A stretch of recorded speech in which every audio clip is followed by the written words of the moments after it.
encore compris. J'ai dit, l'aide ne viendra pas de l'extérieur.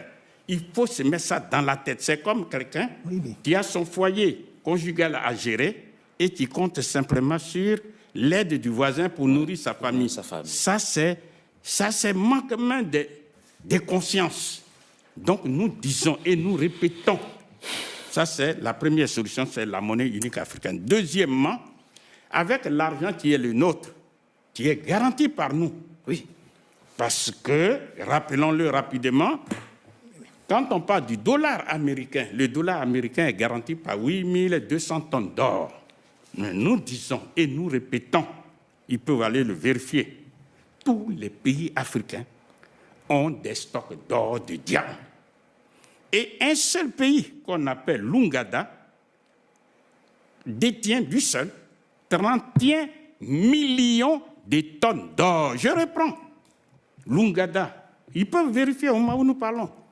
31 millions de tonnes d'or. Alors imaginons la RDC, l'Ouganda. Le Mali.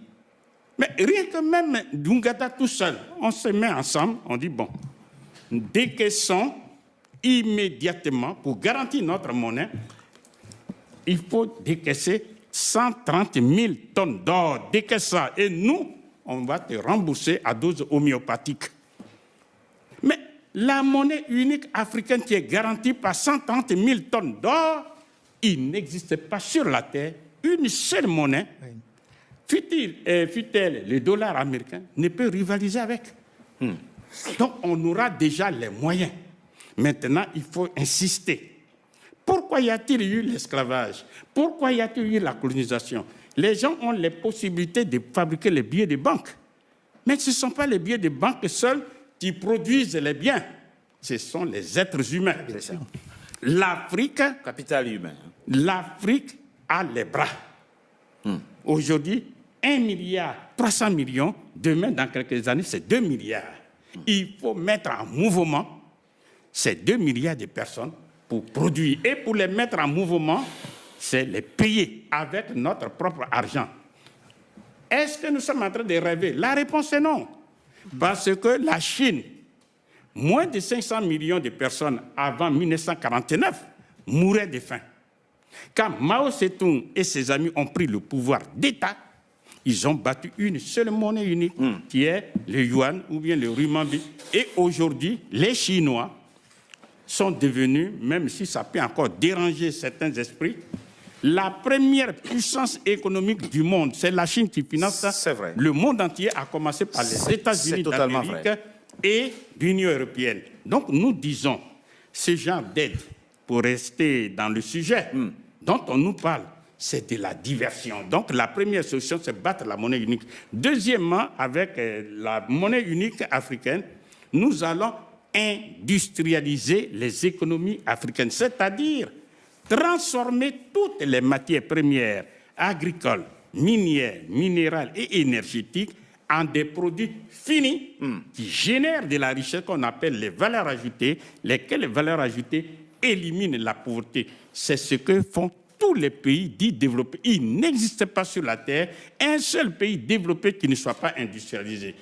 Or, tous ces pays, que ce soit l'Italie et tous les autres, ils vont tout proposer, sauf ce que je suis en train de dire. Parce que ça ne les arrange pas. Voilà. Troisième solution maintenant, c'est l'État fédéral africain, c'est-à-dire les États-Unis d'Afrique. Et ça, on n'a pas besoin des années de lumière.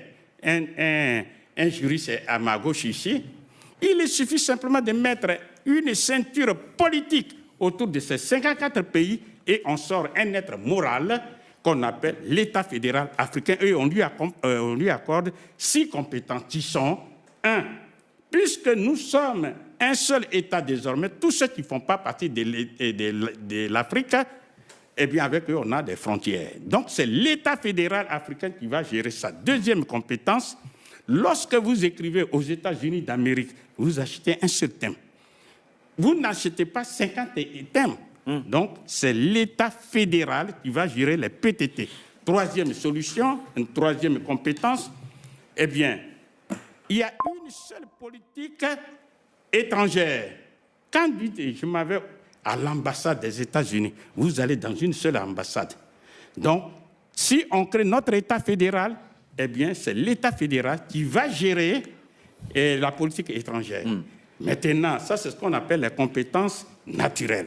À cela s'ajoutent 3 autres compétences qui sont la monnaie unique africaine sera gérée par l'État fédéral africain. C'est-à-dire tous les 54 pays qui sont membres, on va avoir une seule monnaie.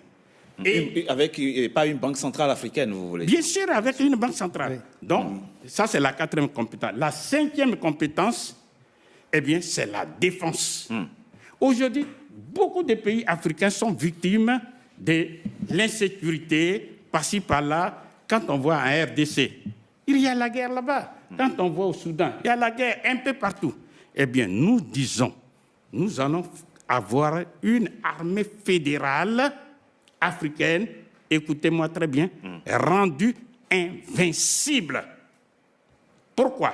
Parce que nous avons les moyens pour acheter des armes extrêmement puissantes dans tous les pays qui veulent commercer, qui veulent coopérer avec nous, c'est-à-dire, par exemple, que ce soit en Chine, que ce soit en Russie, que ce soit en Corée du Nord. C'est ici et maintenant, c'est possible au moment où la Russie est en conflit ouvert avec l'Occident. Pourquoi? Parce qu'il faut connaître la thèse.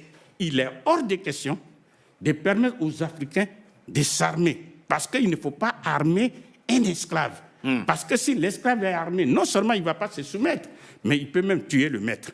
Voilà pourquoi l'Afrique est dans ce désordre-là. 6e compétence. Et la 6e compétence, eh bien, l'État fédéral va veiller à l'industrialisation des économies africaines. C'est-à-dire, écoutez-moi très bien, voilà un juriste, il faut constitutionnaliser, il faut mettre dans la loi des lois l'obligation de quoi?